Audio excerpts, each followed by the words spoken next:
Welcome to this another lecture on business environment. और आज हम कंटिन्यू करेंगे अपने डिस्कशन को डेमोग्राफिक एनवायरनमेंट से। तो डेमोग्राफिक एनवायरनमेंट में क्या क्या आता है? Age, gender, income distribution, family size, literacy rate, longevity. मतलब कितना जो हमारे जो कंज्यूमर्स हैं किसी भी कंपनी की अगर कंटेक्स्ट में बात करें और उसके डेमोग्राफिक एनवायरनमेंट की बात करें तो जो कंज्यूमर्स है उसका एज का स्ट्रक्चर क्या है। ठीक, क्योंकि एज के साथ साथ लोगों के प्रेफरेंसेस चेंज होते रहते हैं। जिन लोगों की जो यंग कंज्यूमर्स हैं उनका शायद जो प्रेफरेंस है प्रोडक्ट्स एंड सर्विसेज को लेकर कुछ अलग हो सकता है, और जो मिडिल एज में आते हैं उनका कुछ अलग हो सकता है, जो ओल्ड एज में आते हैं उनका कुछ प्रेफरेंस अलग हो सकता है प्रोडक्ट्स और सर्विसेज को लेकर। जेंडर अगेन मेल्स और फीमेल्स डिफर करते हैं कि वो क्या प्रोडक्ट्स और सर्विस प्रेफर करते हैं। कुछ कंपनीज होती हैं जो स्पेसिफिकली विमेन स्पेसिफिक प्रोडक्ट्स बनाती हैं, कुछ कंपनीज होती हैं जो मेल स्पेसिफिक प्रोडक्ट्स बनाती हैं। तो ऐसा, और बहुत सारी कंपनीज हैं जो जनरल प्रोडक्ट्स बनाती हैं जो दोनों ही मेल्स और फीमेल्स यूज़ करते हैं, तो लेकिन उनके प्रेफरेंसेस में फ़र्क आता है, अक्सर ही देखा गया है।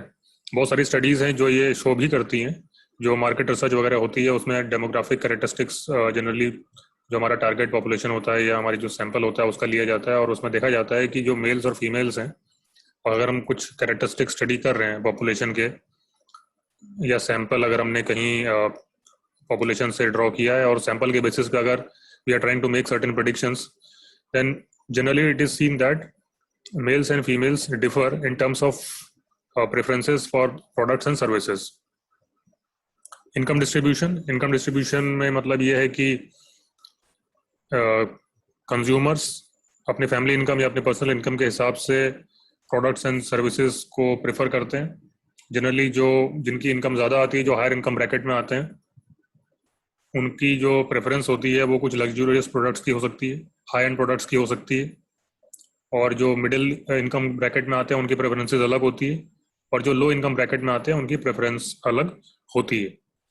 ऐसा नहीं है कि through out the income bracket या इनकम के जो स्पेक्ट्रम है लो से लेकर हाई तक सारे के सारे जो कंज्यूमर्स उसमें आते हैं वो सबके सब एक ही किस्म के प्रोडक्ट्स और सर्विस प्रेफर करते हैं। ऐसा नहीं, जैसे हम मोबाइल फ़ोन का एग्जांपल अगर ले लें तो एप्पल के जो प्रोडक्ट्स आते हैं वो थोड़ा हाई एंड प्रोडक्ट आते हैं, वो एक्सपेंसिव प्रोडक्ट्स होते हैं, चाहे वो लैपटॉप्स हो जाए चाहे वो स्मार्टफोन्स हो जाए। दोनों ही केस में जो उसके प्रोडक्ट्स होते हैं उसका जो प्राइस रेंज होता है वो बाकी कंपनीज के प्रोडक्ट से थोड़ा सा ज़्यादा होता है। और ये प्रोडक्ट जनरली वो लोग प्रेफर करते हैं जो थोड़ा सा मिडिल या हाई इनकम ब्रैकेट में आते हैं।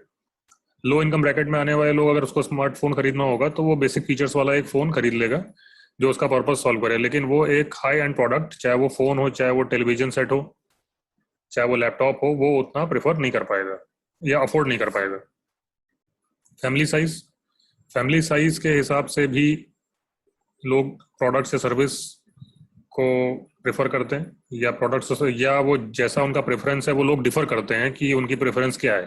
जैसे इसका एग्जांपल होता है, अगर हम देखें तो वॉशिंग मशीन, ठीक है, तो अगर फ्लिपकार्ट या अमेजोन पे अगर कभी वॉशिंग मशीन आप सेलेक्ट करिए तो उसमें एक फैमिली साइज का भी ऑप्शन रहता है, क्योंकि फैमिली साइज के हिसाब से या उसमें सजेशन भी रहता है कि जैसे कोई 6 kg या 7 kg की अगर वॉशिंग मशीन है, चाहे किसी भी ब्रांड की हो, चाहे वर्लपूल की हो, चाहे वो सैमसंग की हो या किसी भी और ब्रांड की हो, तो उसमें फैमिली साइज के हिसाब से उसकी एक कैपेसिटी होती है। तो उसमें लिखा रहता है कि ideal for family of 3 to 4। Okay, तो वहाँ पर जिसका फैमिली साइज ज़्यादा होगा, जाहिर सी बात है कि उसके वॉशिंग की क्लोज वॉशिंग की रिक्वायरमेंट भी ज़्यादा होगी, तो उसको एक हायर कैपेसिटी की वॉशिंग मशीन परचेज करनी पड़ेगी। सेम चीज़ आ जाएगी आपके रेफ्रिजरेटर पे। एक जैसे रेफ्रिजरेटर होता है 300 लीटर, 350 लीटर, 400 लीटर, उससे कम का भी होता है। तो ये जिसका फैमिली साइज ज़्यादा है, ठीक है, जिसकी फैमिली 5, 6, 7 लोग हैं, तो उसको एक ज़्यादा कैपेसिटी वाले रेफ्रिजरेटर की ज़रूरत पड़ेगी as compare to somebody with a family of only 3 to 4 persons. तो ये फैमिली साइज भी एक ऐसा डेमोग्राफिक कैरेक्टरिस्टिक है जो कि बिजनेस एनवायरनमेंट का भी हिस्सा है, एक्सटर्नल एनवायरनमेंट का हिस्सा है, और कंपनी के फॉर्चून्स के ऊपर असर डालता है, या कंपनी किस किस्म की प्रोडक्ट लाइन निकालती है या प्रोडक्ट की उसकी रेंज क्या है वो उसके ऊपर असर डालता है। फिर आ जाता है लिटरेसी रेट पे। लिटरेसी मतलब कि लोगों की जो है, कितना लोगों ने पढ़ाई लिखाई करी है, मतलब कहाँ तक लोग पढ़े हैं, लिटरेसी रेट। ठीक है, मतलब ये कि उनका एक एजुकेशन का लेवल क्या है। कुछ लोग 12th स्टैंडर्ड तक पढ़े होते हैं, कुछ लोग 10th स्टैंडर्ड तक पढ़े होते हैं, ग्रेजुएशन हो सकता है, कोई पोस्ट ग्रेजुएशन हो सकता है, कुछ लोग उससे ज़्यादा भी पढ़े हो सकते हैं। लेकिन वैसे लिटरेसी एक generally is defined as only the ability to read and write. ठीक है, अगर हम जनरली लिटरेसी की बात करें, अ पर्सन हु इज जिसका एक बेसिक स्कूलिंग एजुकेशन हुई है वो भी लिटरेट है, और जो ग्रेजुएट है, पोस्ट ग्रेजुएट है, वो भी लिटरेट है। लेकिन लिटरेसी या लेवल ऑफ लिटरेसी या लेवल ऑफ एजुकेशन के बेसिस पर भी हम कंज्यूमर्स को क्लासिफाई कर सकते हैं। दो कंज्यूमर्स लिटरेट हो सकते हैं, लेकिन हो सकता है कि उनका लेवल ऑफ एजुकेशन अलग हो, तो लेवल ऑफ अंडरस्टैंडिंग भी अलग अलग हो सकता है। ठीक है, तो आप देखेंगे कि कुछ लोगों के जैसे जो ज़्यादा पढ़े लिखे हैं, जो जिनकी फॉर्मल एजुकेशन ज़्यादा है, to use a better word, formal education जिनकी ज़्यादा है, जो पोस्ट ग्रेजुएट हैं या ग्रेजुएट हैं, उनका जो प्रोडक्ट्स या सर्विस की जो चॉइस है वो शायद थोड़ी डिफरेंट हो सकती है। कोई ज़रूरी नहीं कि सारे प्रोडक्ट्स के लिए हो, लेकिन कुछ प्रोडक्ट्स के लिए वो चीज़ वो डिफरेंट हो सकती है। ठीक है, जो जैसे जिसकी कोई एजुकेशन ज़्यादा हुई है, तो हो सकता है कि वो ऐसे प्रोडक्ट प्रेफर करे जो कहीं ना कहीं उसको ये दिखाते हो, या उसकी जो सेल्फ इमेज है उससे अलाइन करते हो, कहीं ना कहीं वो ऐसा शो करते हो कि वो आदमी पढ़ा लिखा है। ठीक है, वो ज़्यादा एजुकेटेड है, ज़्यादा सोफिस्टिकेटेड है, his level of knowledge is more as compare to his peers. अगर कोई ऐसा प्रोडक्ट है, वो ऐसा सर्विस है, तो वो उसको ज़रूर प्रेफर करेगा। ठीक है, लेकिन जिसकी एजुकेशन या फॉर्मल एजुकेशन जिसकी शायद ग्रेजुएशन तक नहीं है, 12th स्टैंडर्ड तक है, 10th स्टैंडर्ड तक है, तो वो इन चीज़ों पे ध्यान नहीं देगा। तो लिटरेसी रेट अगेन एक ऐसा डेमोग्राफिक कैरेक्टरिस्टिक है जो प्रोडक्ट और सर्विस की जो चॉइस है उसके ऊपर असर डाल सकता है। लॉन्गेविटी, लॉन्गेविटी का मतलब है कि कितना एक लाइफ स्पैन होता है, कितना मतलब बर्थ से लेकर डेथ तक ऑन एन एवरेज लोगों का मतलब नंबर ऑफ लाइफ ईयर्स कितने हैं। तो अगर लॉन्गेविटी किसी पॉपुलेशन की ज़्यादा होती तो इसका मतलब वहाँ पर आपको ओल्ड एज के लोग भी मिलेंगे। ठीक है, अगर जहाँ पे लॉन्गेविटी कम होती है, लोग जनरली अगर ऑन एवरेज अगर लॉन्गेविटी 60 साल है या इवन खाली 55 ईयर्स है, तो वहाँ पर ज़्यादातर पॉपुलेशन है तो यंग पॉपुलेशन होगी या मिडिल एज पॉपुलेशन होगी। लेकिन अगर लॉन्गेविटी ज़्यादा है तो वहाँ पर एक certain percentage of population will be old age people also. तो उनका भी एक सर्टेन प्रोडक्ट और सर्विसेज का एक प्रेफरेंस हो सकता है, तो वो भी एक मार्केट को बना सकते हैं, कंपोज कर सकते हैं। तो उनकी वो भी एक टारगेट पॉपुलेशन हो सकते हैं किसी भी कंपनी के लिए। तो ये डेमोग्राफिक एनवायरनमेंट है। नेक्स्ट हम लोग आते हैं नेचुरल एनवायरनमेंट पे। नेचुरल एनवायरनमेंट क्या होता है? नेचुरल एनवायरनमेंट में आ जाते हैं नेचुरल रिसोर्सेज। ठीक है, नेचुरल रिसोर्सेज जैसे आपके हो गए, आपके जो माइंस हो गए, मिनरल्स वगैरह हो गए। ठीक है, और आपका जैसे जैसे किसी भी देश में जैसे एक सोलर सोलर पावर है, सोलर पावर भी एक सोलर पावर जनरेशन कहाँ पर हो सकता है? जहाँ पर कोई एक ऐसे रीजन में हो सकता है जहाँ पर सनलाइट ज़्यादा पड़ती है, जहाँ पे गर्मी ज़्यादा पड़ती है, हीट ज़्यादा पड़ती है, तो वहाँ पर सोलर पावर जनरेशन ज़्यादा हो सकता है। तो वो उसके लिए एक नेचुरल रिसोर्स है। कहीं पर पेट्रोलियम ज़्यादा होता है। ठीक है, तो पेट्रोलियम पेट्रोलियम एक नेचुरल रिसोर्स है। पेट्रोलियम को यूज़ करके जैसे जितनी भी अरब कंट्रीज़ हैं, अरब वर्ल्ड की कंट्रीज़ हैं, उनकी इकोनॉमी मेनली ऑयल बेस्ड है। ऑयल उनका एक सबसे बड़ा रिसोर्स है, नेचुरल रिसोर्स है, और उसके बेसिस पर उनकी इकोनॉमी चल रही है। और ऑयल एक बेसिक हमारा जो एक जो मेन सोर्स ऑफ पावर है उसका ऑल्टरनेट खोजा जा रहा है। तो उसके ऑल्टरनेट ताकि जो है ज़्यादा से ज़्यादा उसके ऊपर डिपेंडेंस कम करी जा सके, ऑयल के ऊपर, ऑयल एंड गैस के ऊपर। तो solar power, wind power, hydro power, ये सब उसके ऑल्टरनेटिव आते हैं। थर्मल पावर एक कन्वेंशनल मोड ऑफ पावर है, लेकिन वो अगेन कोल बेस्ड है। और जहाँ पर जिस देश में कोल के रिजर्व ज़्यादा हो सकते हैं, अगेन नेचुरल रिसोर्स कोल के रिजर्व अगर ज़्यादा पाए जा सकते हैं, तो वो देश में थर्मल पावर जनरेशन ज़्यादा हो सकता है। लेकिन अगेन वो रिन्यूएबल नहीं है। लेकिन सोलर एनर्जी रिन्यूएबल है। ठीक है, तो सोलर एनर्जी एक तरीके से क्लीन एनर्जी है, उसको बनाने में कोई ऐसा पोल्यूशन भी नहीं होता है as compare to thermal power. उसी तरीके से विंड एनर्जी है, जितने भी जो एरिया है जो कोस्टल रीजन्स पर है, तो वहाँ पर विंड की स्पीड ज़्यादा होती है। तो विंड की स्पीड ज़्यादा होने से वहाँ पर विंड पावर जनरेशन की पॉसिबिलिटी ज़्यादा है। तो वो वहाँ पर एक जो विंड है वो उसके लिए एक नेचुरल रिसोर्स है। कहीं पर सनलाइट है, वो एक नेचुरल रिसोर्स है। ऑफ कोर्स जो मिनरल रिजर्व्स हैं, चाहे हम आयरन स्टील ले लें तो उसके ऊपर स्टील इंडस्ट्री डिपेंडेंट है, वो एक हमारा जो नेचुरल रिसोर्स है। वेदर और क्लाइमेटिक कंडीशंस ही अगेन उसी पर जाता है, जहाँ पर ज़्यादा हीट पड़ती है, जहाँ पर ज़्यादा विंड की स्पीड ज़्यादा रहती है। अच्छा, जो माउंटेनियस रीजन है, ठीक है, जो हिली रीजन है, वहाँ पर ज़्यादा पॉसिबिलिटी रहती है हाइड्रो पावर जनरेशन की। टोपोग्राफिकल फैक्टर्स इसी में जाते हैं, जो आपका वेदर जो रीजन इज माउंटेनियस, और जो प्लेटू रीजन है, प्लेन्स रीजन है, क्या क्या वहाँ पर रिवर्स हैं, ठीक है, वहाँ पर सॉइल टाइप क्या है, तो जितना जिस हिसाब से जो सॉइल टाइप होगा उस हिसाब से एक सर्टेन टाइप्स के जो क्रॉप्स हैं, सर्टेन टाइप्स ऑफ वेजिटेशन है, उसको सपोर्ट मिलेगा, और उस हिसाब से एक सर्टेन जो एक एग्री बिजनेस है वहाँ पर ग्रो करेगा। लोकेशन एस्पेक्ट्स, ये सारे फैक्टर्स एक्चुअली एक आपस में रिलेटेड हैं, ठीक है। कोई एक इंटीरियर में है कोई जगह, या फिर कोई कोस्टल रीजन में है, तो ये लोकेशन एस्पेक्ट्स हो गए। कोई एक कोई एक अगर हम लोकेशन ले लें, अगर कहीं माइंस के पास, ठीक है, वहां पर अगर किसी का प्लांट या फैक्ट्री है, तो ट्रांसपोर्टेशन है, अगर वहां से माइन से लेकर या रॉ मटेरियल ट्रांसपोर्ट करना है प्लांट तक, तो ट्रांसपोर्टेशन कॉस्ट कम पड़ेगी। लेकिन अगर लोकेशन अगर माइन से दूर है तो ट्रांसपोर्टेशन कॉस्ट भी ज्यादा आ जाएगी। अगर ट्रांसपोर्टेशन कॉस्ट ज्यादा आ जाएगी तो प्रॉफिटेबिलिटी कम हो जाएगी, या अगर प्रॉफिटेबिलिटी उतनी ही मेंटेन करनी है तो जो एंड प्रोडक्ट आएगा उसकी कॉस्ट ज्यादा हो सकती है। नेक्स्ट जाते हैं लीगल एनवायरनमेंट पे। अगेन मैंने जैसे लास्ट लेक्चर में कहा था कि legal environment is related to political environment, लेकिन पॉलिटिकल एनवायरनमेंट ज्यादा ब्रॉड है, वो थोड़ा हम लोग कॉन्स्टिट्यूशन लेवल पे चले जाते हैं, डेमोक्रेसी और इन सब की बात पे जाते हैं, टाइप ऑफ गवर्नमेंट पे आ जाते हैं, पार्लियामेंट्री या प्रेसिडेंशियल फॉर्म ऑफ गवर्नमेंट पे। लेकिन लीगल एनवायरनमेंट जो है स्पेसिफिकली लॉज पे जाता है, वो लॉज जो बिजनेस के ऊपर असर डालते हैं।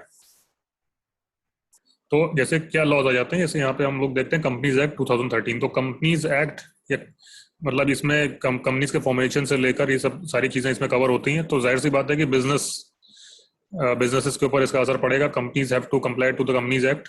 कोड ऑफ वेजेस एक्ट कितना, sorry code of wages not act, code of wages 2019 कितना मिनिमम वेज रखनी है, ठीक है, वर्कर्स को कितना वेज देनी है, ये इसमें कवर हो जाएगा। तो जाहिर सी बात है कि ये अगेन कितनी कंपनी के ऊपर कॉस्ट पड़ रही है, जितना जो लेबर्स हैं, चाहे ब्लू कलर वर्कर्स हो चाहे व्हाइट कलर वर्कर्स हो, उनकी वेजेस भी एक कॉस्ट आती है कंपनी के ऊपर। लेकिन कोड ऑफ वेजेस या पहले मिनिमम वेजेस एक्ट था, तो उसमें डिटरमाइन किया जाता था कि भाई कितनी वेज मिनिमम हर एम्प्लॉय को देनी है। क्योंकि बिकॉज अगर हम इंडिया के कंटेक्स्ट में बात करें तो India is a welfare state. अगर वेलफेयर स्टेट होता है तो वो स्टेट का एग्जिस्टेंस इसीलिए है कि लोगों का वेलफेयर हो सके। अगर हम मिनिमम वेज, अगर वहां पर इंडस्ट्री है या बिजनेसेस हैं जो मिनिमम वेजेस प्रोवाइड नहीं कर रहे हैं एम्प्लॉयज को, तो they are not looking for after the welfare of the people. So it is the responsibility of the state means the government of the day, that the employees, the people are earning at least minimum wages to support their family. Next है factories act 1948-87। Again factory से related इसमें provisions आ जाते हैं। Consumer protection act अभी next topic हम लोग थोड़ा detail में इसके बारे में पढ़ेंगे। 1986 आया था, अभी उसको रिप्लेस कर दिया है कंज्यूमर प्रोटेक्शन एक्ट 2019 ने। तो कंज्यूमर के क्या राइट हैं, क्या कंज्यूमर प्रोटेक्शन सिस्टम है, क्या अगर कोई डिस्प्यूट हो जाता है किसी कंज्यूमर और किसी बायर और सेलर के बीच में, तो वो डिस्प्यूट रेजोल्यूशन कैसे होना है, तो ये सारे प्रोविजंस कवर होते हैं कंज्यूमर प्रोटेक्शन एक्ट में। Environment protection act 1986। Environment protection act again ये चीज गवर्न करता है या ये चीज रेगुलेट करता है, ये एक्ट की कितना पोल्यूशन अलाउड है, कौन सी इंडस्ट्रीज मतलब कितना पोल्यूशन मतलब कितना लेवल ऑफ एमिशन कर सकती हैं, कितना नहीं कर सकती हैं, carbon emission, carbon dioxide, carbon monoxide, ये सर्टेन जो जो हार्मफुल गैसेज हैं, इनके एमिशन से रिलेटेड इसमें चीज़ें आ जाती हैं। ये इन्वायरमेंट प्रोटेक्शन एक्ट अगेन थोड़ा सा ये 4th मॉड्यूल में कवर होगा, जहाँ पर एंटी पोल्यूशन एक्ट के बारे में एक मेंशन किया गया है 4th मॉड्यूल में, तो वहाँ पर ही इन्वायरमेंट प्रोटेक्शन एक्ट भी आ जाएगा। Competition act 2002। कंपटीशन एक्ट ये डिटरमाइन करता है कि किस तरीके से कंपनीज को आपस में कम्पीट करना है। क्या कोई मोनोपोली तो नहीं हो जा रही है, क्या कोई अनफेयर ट्रेड प्रैक्टिस तो नहीं हो जा रही है, क्या कोई रिस्ट्रिक्टिव ट्रेड प्रैक्टिस तो नहीं हो रही है, कि जिससे जो बड़ी कंपनीज हैं वो मोनोपोली चला रही हूँ अपनी मार्केट में, छोटी कंपनी सर्वाइव नहीं कर पा रही हैं। तो कंपटीशन फेयर है कि नहीं है, ये डिटरमाइन होता है कंपटीशन एक्ट से। कंपटीशन कमीशन ऑफ इंडिया है वो डिटरमाइन करता है, जिसको पावर मिली है कंपटीशन एक्ट 2002 ने, उसको एक पावर दे रखी है चीज डिटरमाइन करने की। इससे पहले MRTP एक्ट था 1969। तो हमारे जो सिलेबस में है, जो 2nd मॉड्यूल में है भी टॉपिक MRTP तो MRTP एक्ट है 1969 जो कि ये सारी प्रैक्टिसेस को पहले देखता था, लेकिन वो बहुत ज़्यादा स्ट्रिक्ट और एक हार्श एक्ट था। तो उससे कंपनीज को एक्सपेंशन वगैरह करने में, ग्रो करने में थोड़ा परेशानी आती थी। उसमें कई सारे रूल्स एंड रेगुलेशन है जिससे कंपनीज को, इंडस्ट्रीज को बार बार गवर्नमेंट की परमिशन लेनी पड़ती थी ग्रो करने के लिए, एक्सपेंड करने के लिए, मर्जर्स वगैरह, एक्विजिशन वगैरह करने के लिए। तो उसको रिप्लेस किया है कंपटीशन एक्ट 2002 ने, जो कि थोड़ा सा रिलेटिवली लिबरल है, लेकिन इसका मतलब ये नहीं है कि वो ये सारे प्रोविजंस को कंट्रोल नहीं करता या टेक केयर नहीं करता है। नेक्स्ट है नेचर ऑफ बिजनेस एनवायरनमेंट। यह एक तरीके से हम लोग कह सकते हैं कि कैरेक्टरिस्टिक्स ऑफ बिजनेस एनवायरनमेंट। ये बिजनेस एनवायरनमेंट के क्या कैरेक्टरिस्टिक्स है, क्या फीचर्स हैं।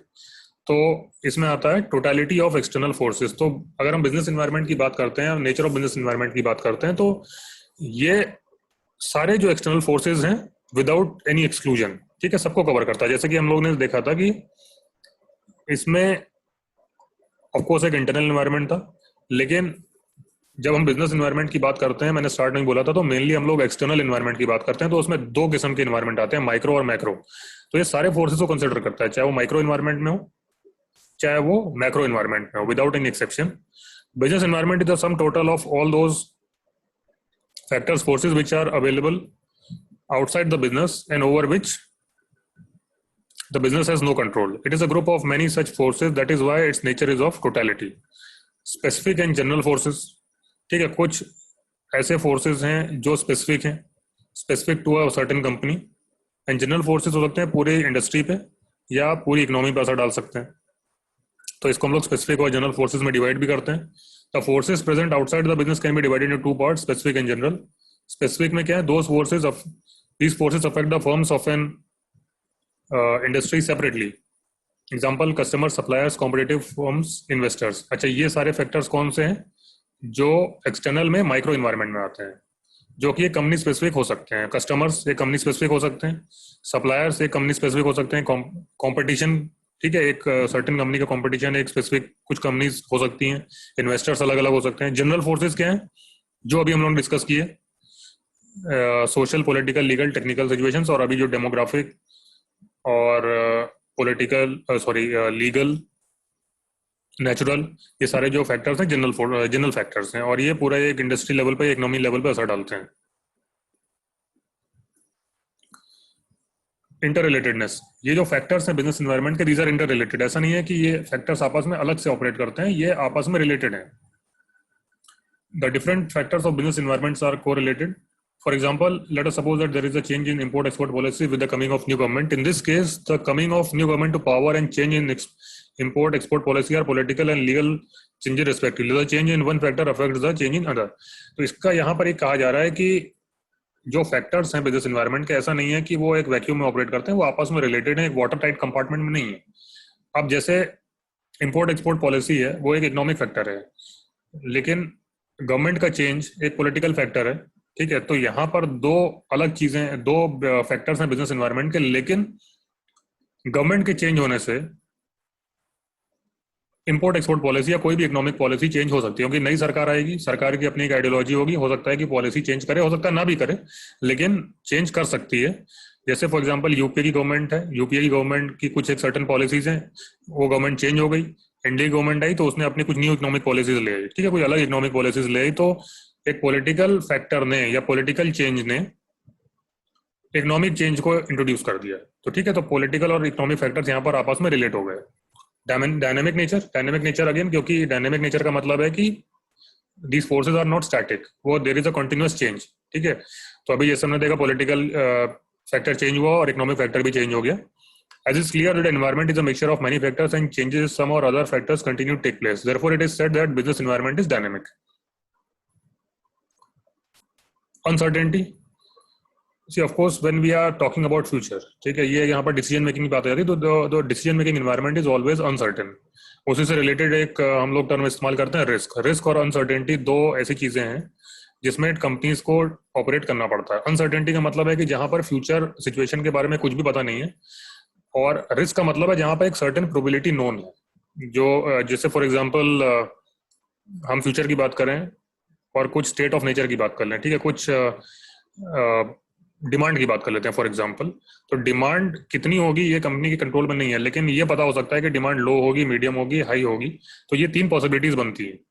लेकिन तो ये हम लोग अगर अगर कंपनी की फॉर एग्जांपल कंपनी को अगर कोई डिसीजन मेकिंग करनी है या कंपनी को प्रोडक्शन करना है, और प्रोडक्शन के उसके पास 3-4 चॉइसेस हैं कि प्रोडक्ट को मैन्युफैक्चर करना है कि प्रोडक्ट बी बनाना है या प्रोडक्ट सी बनाना है, और उसके पास 3 पॉसिबल आउटकम्स हैं जो उसको पता नहीं है कि तीनों में से कौन सा होगा, लेकिन 3 है, लो डिमांड, हाई डिमांड और मॉडरेट डिमांड। तो ये हम लोग का जो ऐसा इस तरीके की अगर कोई सिचुएशन बनती है तो इसको हम लोग कहते हैं डिसीजन मेकिंग अंडर अनसर्टेनिटी। लेकिन अगर थोड़ा बहुत भी प्रोबेबिलिटी, थोड़ा बहुत भी इंफॉर्मेशन अगर फ्यूचर के बारे में हमें नोन है, जैसे कि हमें पता है कि कितनी प्रोबेबिलिटी के साथ कोई आउटकम पॉसिबल है, जैसे कि लो डिमांड अगर है तो लो डिमांड की कितनी प्रोबेबिलिटी है, ठीक है, हाई डिमांड की कितनी प्रोबेबिलिटी है, या मॉडरेट डिमांड की कितनी प्रोबेबिलिटी है। तो हम लोग ऐसे में कहते हैं डिसीजन मेकिंग अंडर रिस्क। लेकिन दोनों ही केस में हमारे पास कंप्लीट इन्फॉर्मेशन नहीं है फ्यूचर के बारे में, और कंपनीज को ऐसे ही इन्वायरमेंट में डिसीजन मेकिंग करनी पड़ती है। तो ये जितने भी फैक्टर्स होते हैं बिजनेस इन्वायरमेंट के, दे आर अनसर्टेन, ठीक है। कंपनी ने एक पॉलिसी बनाई, एक कुछ इन्वेस्टमेंट किया, प्रोडक्शन स्टार्ट किया, लेकिन गवर्नमेंट चेंज हो गई, गवर्नमेंट ने चेंज हो गई तो जो उसने कुछ इकोनॉमिक पॉलिसी बदल दी, उसने कुछ टैक्स के रूल्स बदल दिए। तो यहाँ पर जो कंपनी का पैसा लगा था वो एक रिस्क पे आ गया, क्योंकि वो एक ऐसा प्रोडक्ट बना रही थी जिससे रिलेटेड कोई गवर्नमेंट की पॉलिसी चेंज हो गई। तो there is always uncertainty. Nothing can be said with any amount of certainty about the factors of the business environment because they continue to change quickly. The professional people who determine the business strategy take into consideration the likely changes beforehand. For example, technical changes are very rapid. Nobody can anticipate the possibility of these swift technical changes. Anything can happen anytime. The same is the situation of fashion. Fashion बहुत जल्दी change होता है, आज कुछ है कल को कुछ और हो सकता है। तो हो सकता है कि कंपनी एक सर्टेन किस्म के क्लोथ बना रही है, लेकिन वो आउट ऑफ फैशन हो जाए बहुत जल्दी, ठीक, क्योंकि दूसरी कंपनी, उसका कॉम्पिटिटर कुछ बेटर प्रोडक्ट्स ला सकता है। Complexity, environment comprises of many factors. All these factors are related to each other, therefore their individual effect on business cannot be recognized. This is perhaps the reason which makes it difficult for the business to face them. यहाँ पर ये कहा जा रहा है कि जो business environment के जो फैक्टर्स हैं जो हमने अभी स्टडी किए हैं वो कॉम्प्लेक्स हैं, वो सिंपल नहीं है, कॉम्प्लेक्स हैं। तो अगर कोई मतलब कुछ बिजनेस के ऊपर इम्पैक्ट पड़ रहा है इन्वायरमेंट का, तो ये डिटरमाइन कर पाना मुश्किल है कि वो पॉलिटिकल फैक्टर की वजह से या इकोनॉमिक फैक्टर की वजह से या दोनों के किसी कॉम्बिनेशन की वजह से है, ठीक है। तो किसी एक स्पेसिफिक फैक्टर का इम्पैक्ट अलग से डिटरमाइन कर पाना जनरली पॉसिबल नहीं हो पाता है। Relativity, business environment is related to the local conditions and this is the reason as to why the business environment happens to be different in different countries and different even in the same country at different places. मतलब ये है कि जो business environment के factors हैं वो अलग अलग देशों में या अलग अलग रीजन्स में अलग अलग हो सकते हैं। जैसे यूएस में यही फैक्टर्स कुछ डिफरेंट लेवल पे काम कर सकते हैं और इंडिया में ये फैक्टर्स कुछ डिफरेंट लेवल पे काम कर सकते हैं, और इवन इंडिया में भी अलग अलग स्टेट्स में ये फैक्टर्स अलग अलग लेवल पर काम कर सकते हैं। कोई ज़रूरी नहीं है कि जो यूपी में ये वाले जो पॉलिटिकल इकोनॉमिक डेमोग्राफिक फैक्टर्स हैं वो ही कोई किसी साउथ के स्टेट में, कर्नाटका में, तमिलनाडु, केरला में वैसे ही फैक्टर्स हों। अच्छा, इन्वायरमेंटल स्कैनिंग एक रिलेटेड कंसेप्ट है बिजनेस इन्वायरमेंट से, कि मतलब हम लोग इन्वायरमेंट को एक एनालाइज करते हैं अलग, और उसके जो इन्वायरमेंट का इम्पैक्ट है किसी कंपनी के ऊपर, किसी बिजनेस फर्म के ऊपर, वो क्लासिफाई करने की कोशिश करते हैं कि कितना पॉलिटिकल है, मतलब ये पॉलिटिकल है कि सोशल है, इकोनॉमिक है, टेक्नोलॉजिकल है, लीगल है। तो इसके कुछ टेक्निक्स होते हैं, जैसे एक पेस्ट एनालिसिस होता है, ये एक्रोनिम है PEST, political, economic, social, technological. तो इस तरीके से एक पेस्टल एनालिसिस होता है PESTLE, तो उसमें लीगल और नेचुरल इन्वायरमेंट के जो डायमेंशन है वो भी ऐड हो जाते हैं। तो इस तरीके से और टेक्निक्स भी हैं इन्वायरमेंट को स्कैन करने की, known as the process of measuring, projecting and evaluating the changes in different environmental variables.